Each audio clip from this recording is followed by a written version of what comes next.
Welcome ma'am. आज लेकर आई हूँ मैं आप लोगों के लिए सोशल साइंस का क्लास 10 के लिए सेक्शन सी। उसमें क्या आते हैं, शॉर्ट क्वेश्चन आंसर आते हैं। तो मैं क्या लेकर आई हूँ, most important 50 short question answer. Okay, इससे पहले वाले लेक्चर्स में मैंने एमसीक्यूज करवा दिए हैं, 15 important most important MCQs and very short question answer. तो अगर जिस बच्चों ने ये वाली वीडियो नहीं देखी है तो पिछली वीडियो भी देखिए और चलिए हम अपना short question answer most important देखते हैं कि क्या क्या है। तो welcome back our half yearly booster series. इसमें हम क्या करने वाले हैं, रिपीटेड क्वेश्चन, देन आपको क्या मिलेंगे, गोल्डन मार्क्स। ओके, चलो स्टार्ट करते हैं अपना वीडियो।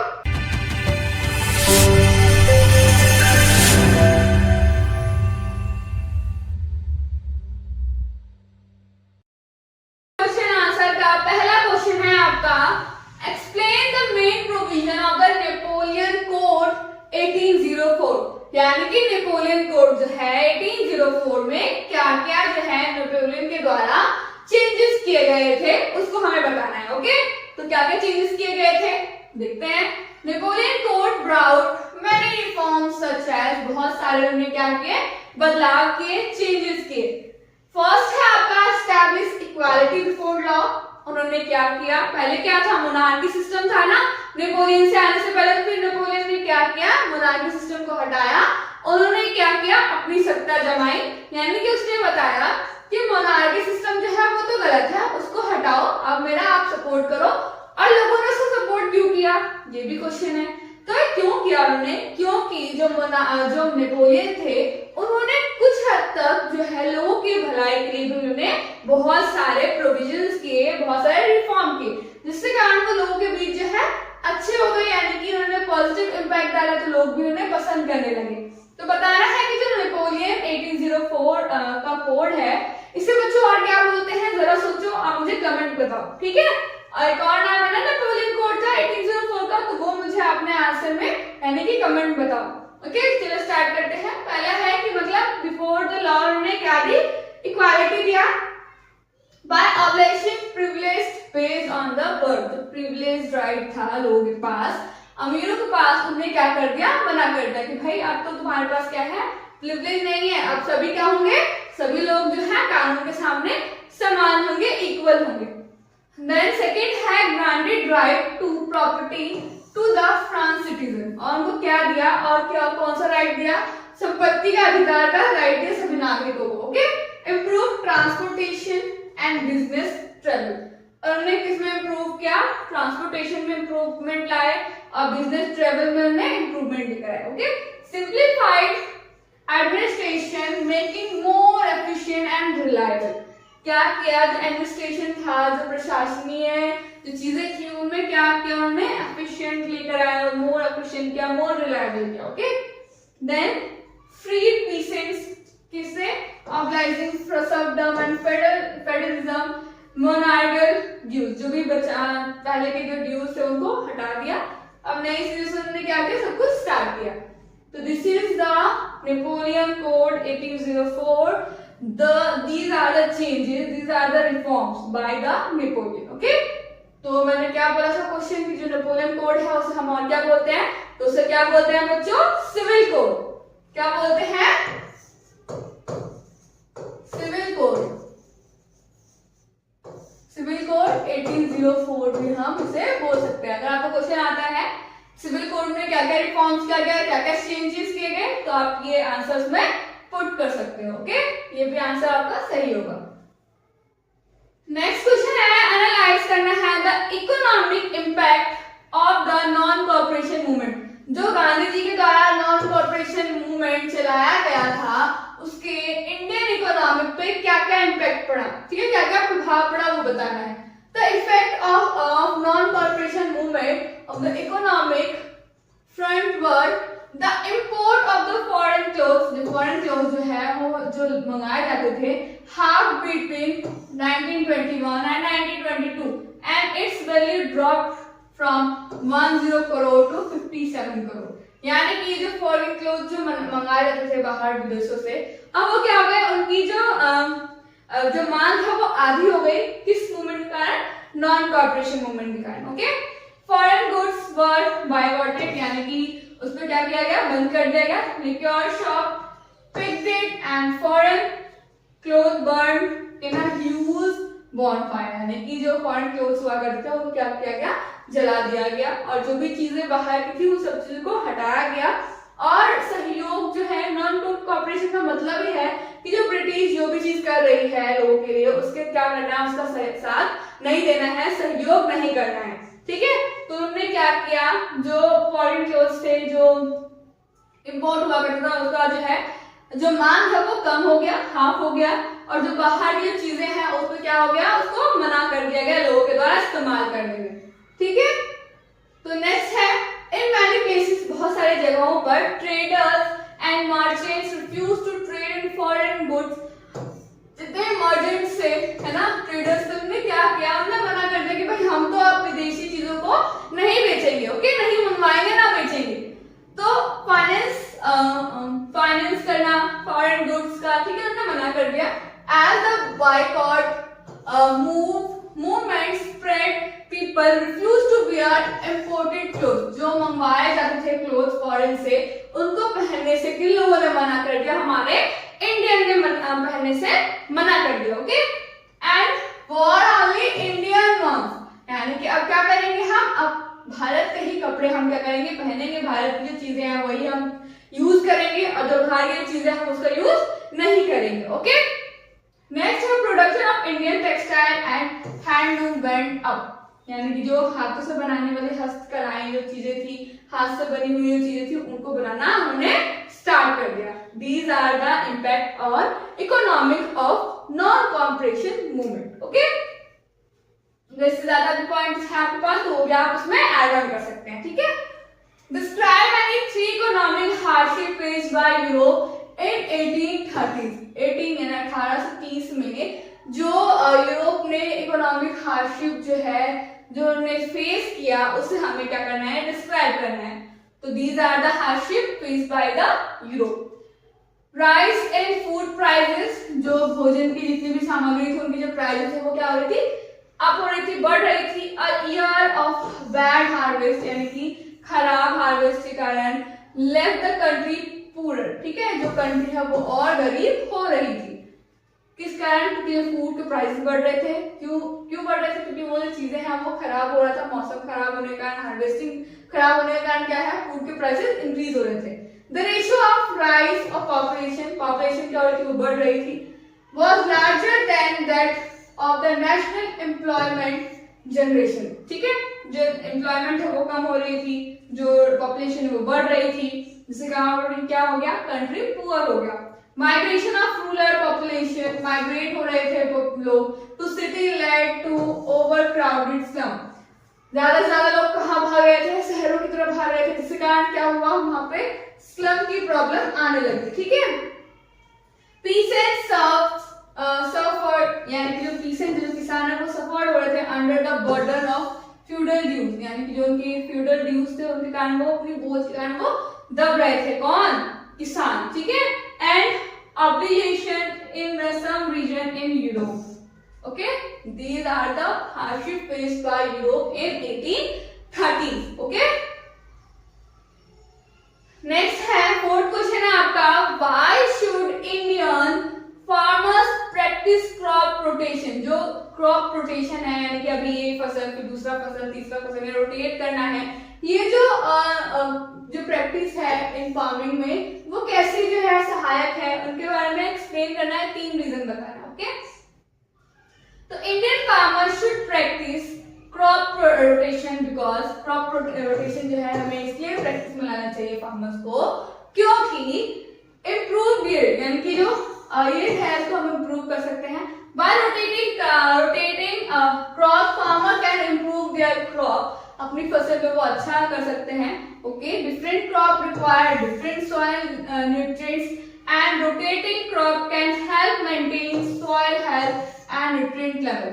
अगर हम जो लेवल है, जो रोटेशन है, अगर क्रॉप का रोटेशन करेंगे, इसके कारण क्या होगा, तुम्हें पता है कि अलग अलग क्रॉप क्या होती है, अलग अलग न्यूट्रिशन चाहिए होता है उनको, तो क्या करेंगे हम, रोटेट करेंगे, जिसके कारण जो सॉइल की जो लेवल है न्यूट्रिशन का वो क्या होगा, बचा रहेगा और अच्छे से हमारे जो फसलें हैं वो उग सकेंगी। ठीक है, तो रिड्यूस सिंथेटिक फर्टिलाइजर, सिंथेटिक जो मानव द्वारा बनाए गए जो फर्टिलाइजर है उनका कम यूज करेंगे, क्योंकि हम क्या कर रहे हैं, क्रॉप रोटेशन कर रहे हैं। Okay, by rotating crop it can reduce the need of synthetic fertiliser, क्योंकि हमारे जो क्रॉप को हमें न्यूट्रिशन चाहिए वो हमारे सॉइल में ऑलरेडी होगा, तो हम क्या करेंगे, सिंथेटिक फर्टिलाइजर का यूज हम कम से कम करेंगे। ओके, जिसके कारण जो सॉइल की जो उपजाऊपन है वो भी बनी रहेगी।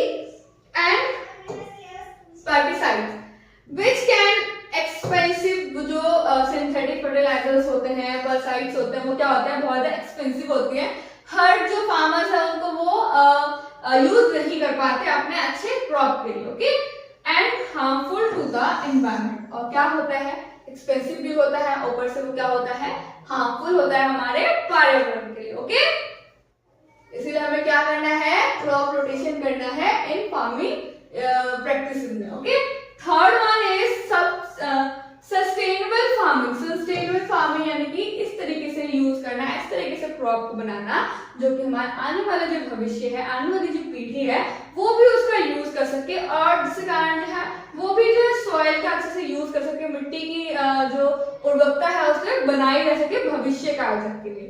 ओके, तो क्या है, crop rotation is a sustainable farming practice that promotes soil health. वो क्या प्रमोट कर रही है, सॉइल हेल्थ को प्रमोट कर रही है, जिसके कारण जो मृदा है वो आगे जनरेशंस के लिए बची रहेगी, उपजाऊपन उसमें होगा।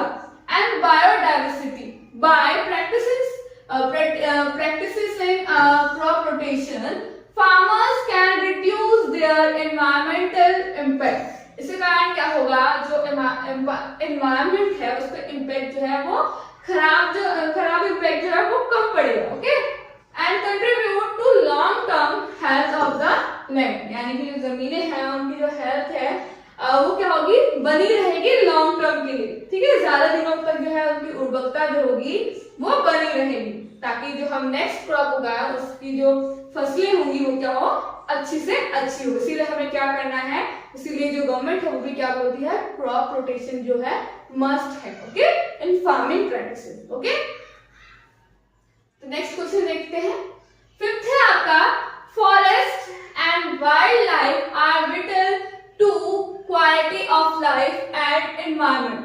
अच्छा, अगर कोई भी पर्यावरण, हम सब क्या है, कहाँ रहते हैं, पर्यावरण में रहते हैं, अगर किसी भी एक जानवर जो है उसकी कमी हो जाती है तो क्या वो चीजें अच्छे से चल पाएंगी, नहीं चल पाएंगी, क्योंकि हर एक जीव जंतु को, छोटी से छोटी हो चाहे बड़ी से बड़ी हो, हर जीव जंतु, हर पेड़ पौधा क्या है, एक दूसरे पर निर्भर होता है।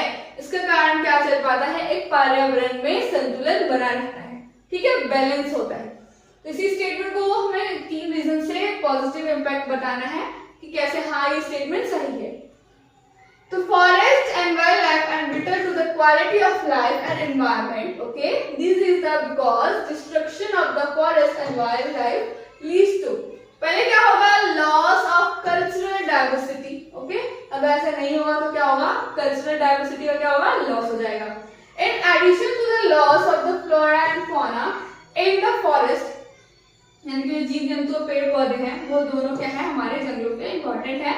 The communities that depend on a various forest produce suffer a lot। Okay, अगर एक भी जीव जंतु कम हो जाते हैं तो वो क्या होंगे, एक दूसरे से प्रभावित होंगे। Okay, impact on women in almost all rural societies, women bear a responsibility to collect fire, wood, food and water। ये बताया है वुमेन का क्या मतलब रोल है।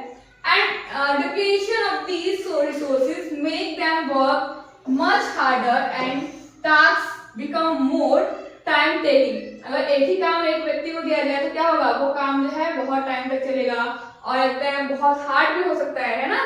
इसीलिए this often leads to various health problem in them। Third है poverty, poverty भी हो सकता है।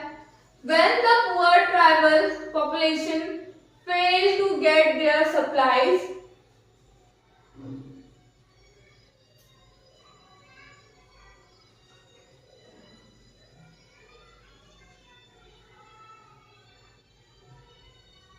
when the poor tribal population fail to get their supplies on the basic item they have to buy those by spending money which is in short supply thus greater economic pressure is created on them. Next question है आपका 6th question है describe any 3 way of water conservation used in ancient India, यानी कि पुराने समय में पुराने भारत में किस तरीके से हम पानी का संरक्षण करते थे वो बताना है। ओके, एंशिएंट टाइम से हमारे इंडिया में क्या होता है, पानी के संरक्षण के लिए बहुत सारी चीजें जो है लोगों ने, राजा महाराजाओं ने क्या की है, बचाई थी, जिसे हमारे आर्कियोलॉजी ने सामने लेकर आए हैं, लोग को बताया है।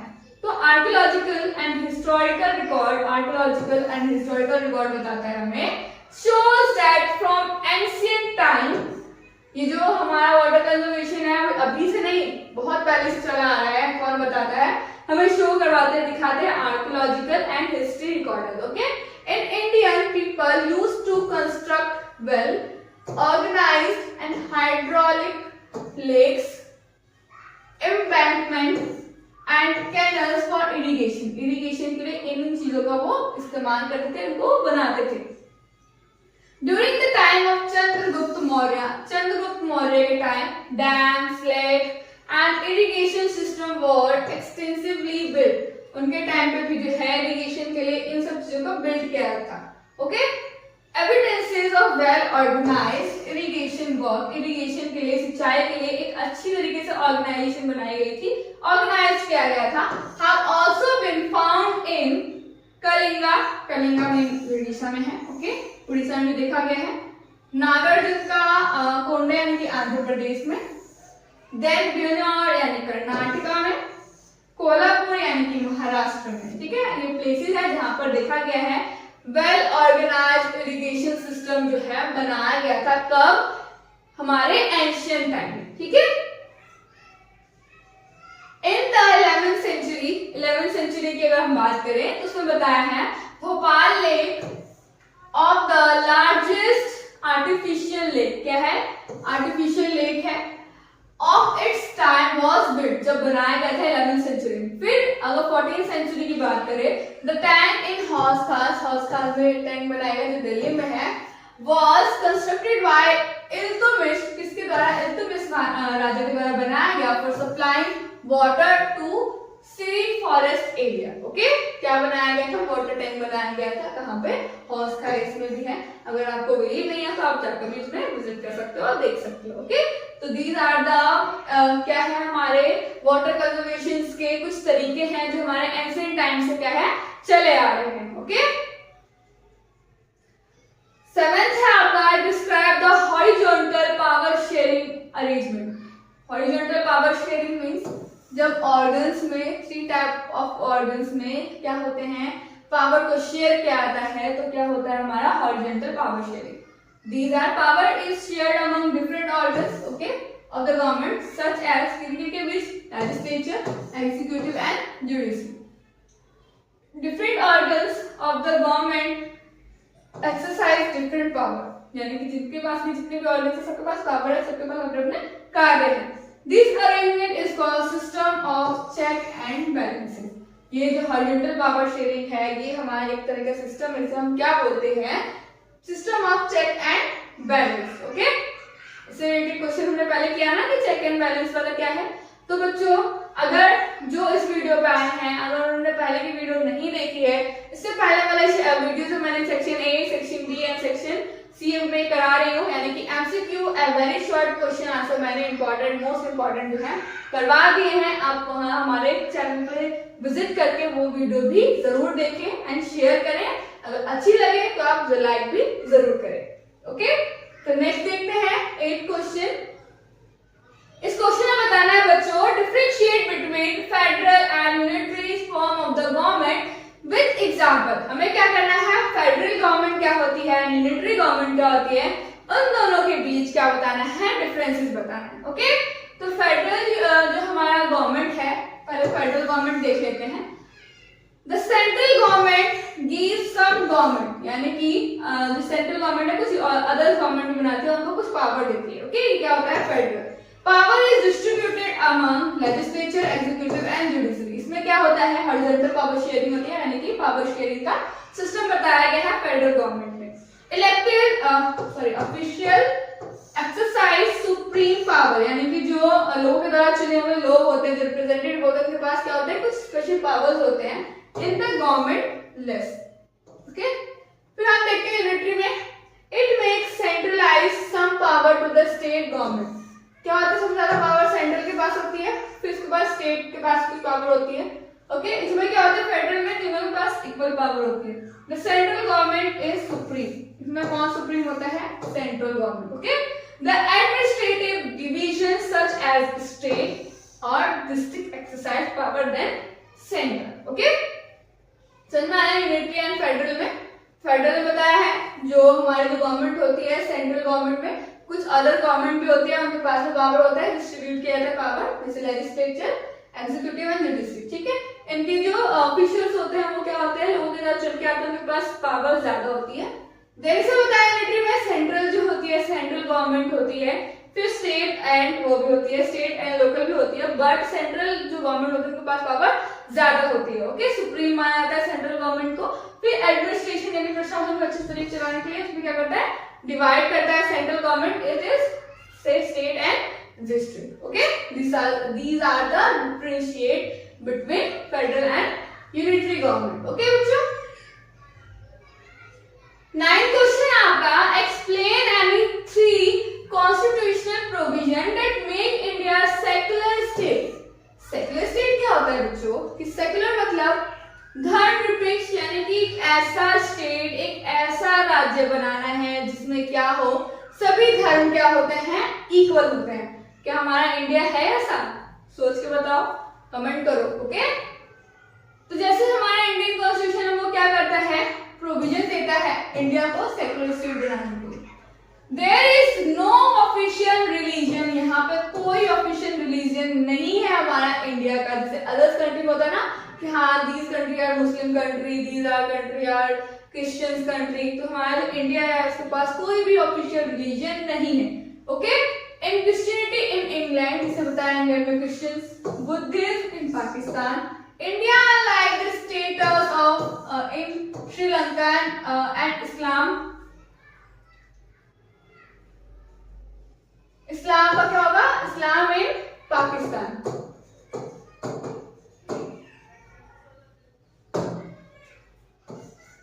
बुद्धिज्म नहीं होगा। Okay, religion in Christianity in England.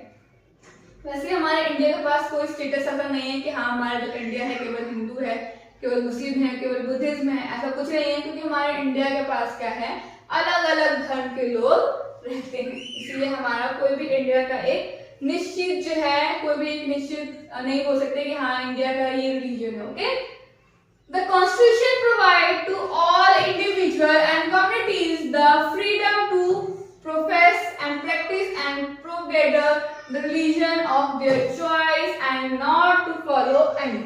Okay, हमारे इंडियंस के पास क्या है, हर कम्युनिटी, एक इंडिविजुअल्स के पास क्या है, ये राइट है कि वो कोई भी धर्म को अपना सकता है, कोई भी धर्म को हटा सकता है, छोड़ सकता है। Okay, of their choice.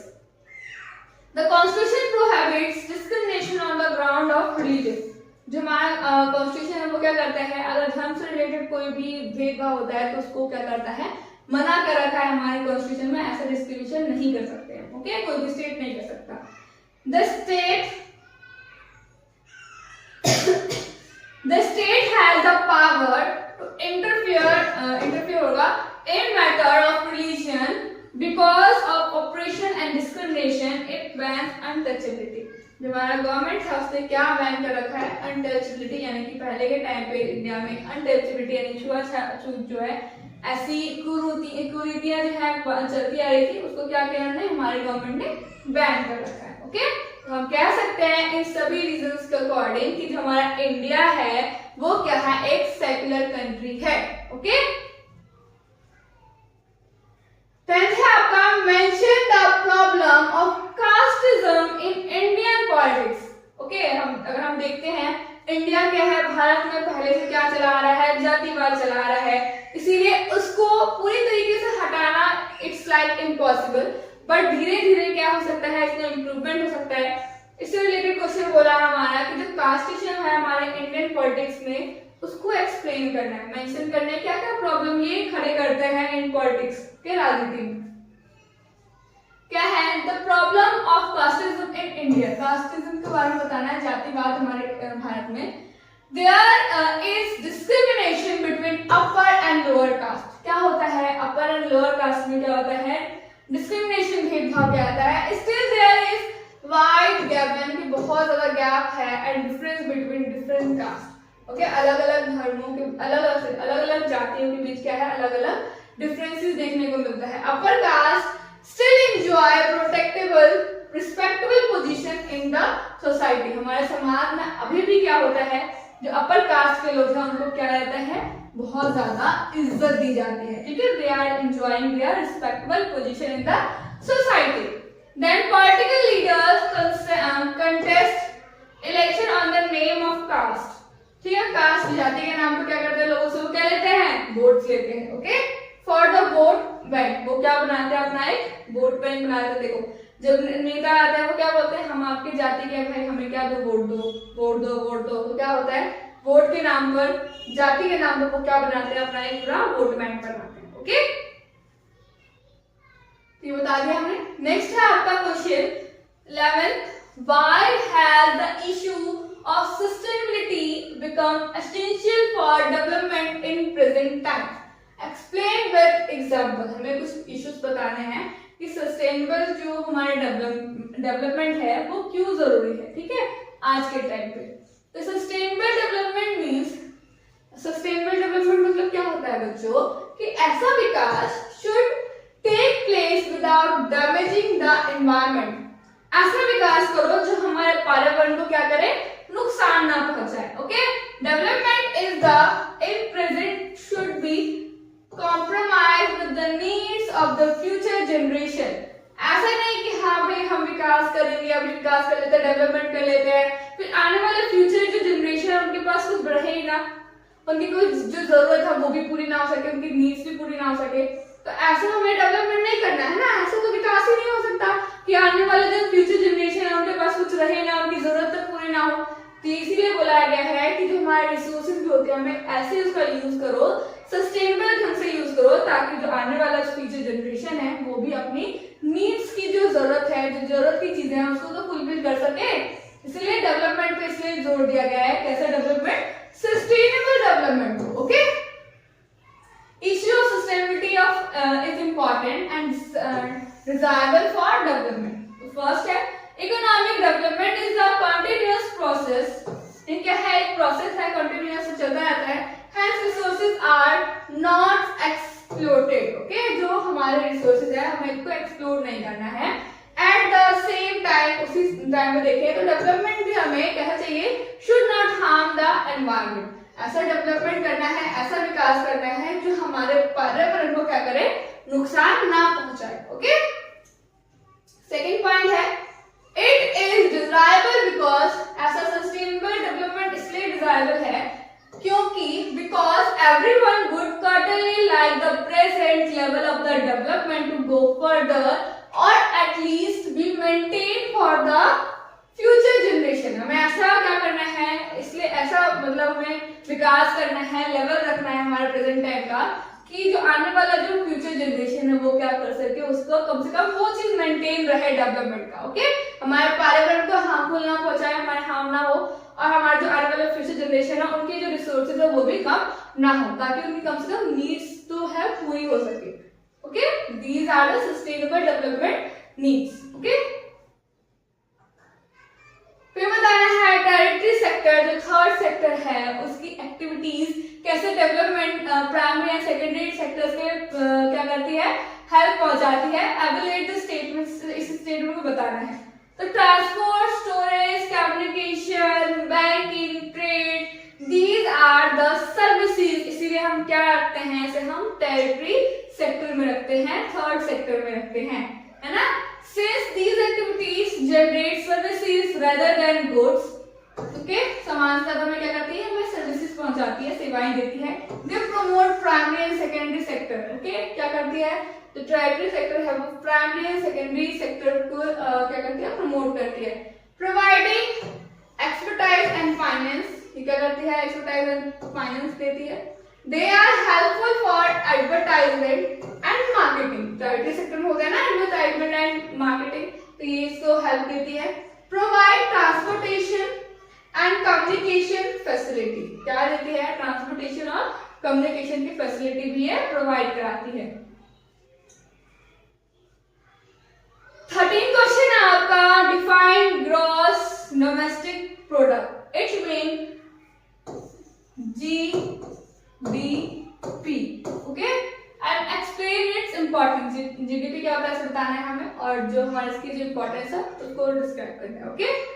तो क्या होता है, the value of final goods, यानी कि फाइनल गुड्स की value and services produce in each sector, first second third, तीनों सेक्टर में, ड्यूरिंग द पर्टिकुलर ईयर होना चाहिए। प्रोवाइड अ टोटल प्रोडक्शन, कितना प्रोडक्शन हुआ है of the sector for that year, उस साल में कितना प्रोडक्शन हुआ है तीनों सेक्टर में, ओके, तीनों सेक्टर का मिला के उसको, and the sum of production in the 3 sector, और तीनों सेक्टर के जो प्रोडक्शन है उसको क्या करना है, हमें सम करना है।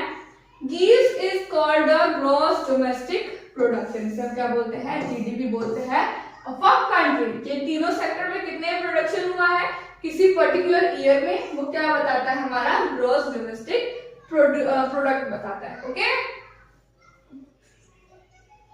The value of all final goods and services produce with in a country during the particular year, किसी पर्टिकुलर ईयर में कितना प्रोड्यूस हुआ है कोई भी चीज तीनों सेक्टर में, दैट शोज इकोनॉमिक स्ट्रेंथ, वो क्या बताती है, हमारे किसी भी कंट्री का इकोनॉमिक स्ट्रेंथ बताता है of the country is.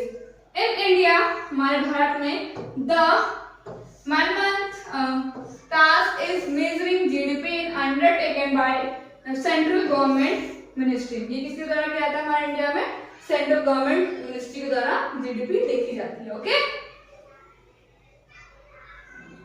14th question है आपका, explain the role of banks with regard to money which they accept from the public, यानी कि बैंक को बताना है कि कौन कौन सी जो मनी है पब्लिक द्वारा वो एक्सेप्ट करती है।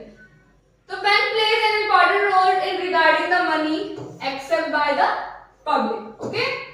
दे keep money of the public in its safe custody, okay, safe custody में वो जो मनी है वो रख सकती है बैंक। दे गिव इंटरेस्ट, वो क्या करती है, उन पैसों का वो इंटरेस्ट देती है on the deposited money to the public, okay. Bank use the major portion of deposit to extend loans के लिए, these loans are then recovered with an interest, इसी कारण जो है वो इंटरेस्ट में वो रिकवर्ड होता है। It is easy for individuals, हर लोगों के लिए इजी है, to get credit, निकालना यानी क्रेडिट करना पैसों का, who have savings and current account in the bank, accounts जो है सेविंग एंड करंट अकाउंट भी होता है बैंक में, वो भी बताया गया है, ठीक है, यानी कि मनी जो है कैसे वो एक्सेप्ट करती है bank. These are the important role play by bank. 15th question है आपका, formal sector of credit better than informal sector, यानी कि जो फॉर्मल सेक्टर होता है, जो फॉर्मल सेक्टर का क्रेडिट रेट होता है वो बेटर होता है इनफॉर्मल सेक्टर का। तो हमें इसको सपोर्ट करने के लिए कुछ स्टेटमेंट बताना है, अपने आंसर को ठीक करना है, ठीक है। तो formal sources of credit is better than informal source of credit in following ways, जैसे these institutions are regulated by the Reserve Bank of India, जो फॉर्मल सेक्टर ऑफ क्रेडिट है वो किसके द्वारा होता है, रिजर्व बैंक ऑफ इंडिया के द्वारा चलाया जाता है। their rates of interest, इनके जो रेट ऑफ इंटरेस्ट है वो भी क्या होते हैं, फॉर लोन और mentored, the rates and term are fixed, इनके जो रेट्स होते हैं, जो टर्म्स होती है वो क्या होते हैं, हमेशा फिक्स्ड होता है, वो चेंज नहीं होता जल्दी, ठीक है। There is no exploitation by lender, इनके द्वारा एक्सप्लॉइट नहीं कर सकते हैं, शोषण नहीं कर सकते हैं ये लोग, है ना, फॉर्मल वाले में।